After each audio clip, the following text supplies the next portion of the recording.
Hi guys, ఈ రోజు Saturday పొద్దున్నే బాగా వర్షం పడుతుంది. ఈ చలికాలం కొత్తగా చింత చిగురు వస్తా ఉండదు. చింత చిగురు పప్పు మా ఇంట్లో స్పెషల్. చూద్దామా? వైట్ రైస్ వేడివేడిగా,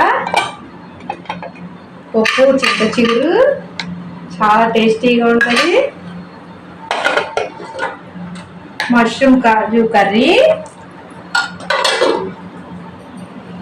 వడియాలు అండ్ అప్పడాలు, పెరుగు, కొత్తగా పెట్టిన మామిడికాయ పచ్చడి, మ్యాంగోస్, ఇంకా కాకరకాయ వెల్లుల్లి కారం ఇంకా అవుతుంది.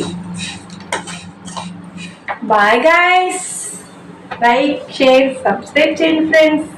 బాయ్.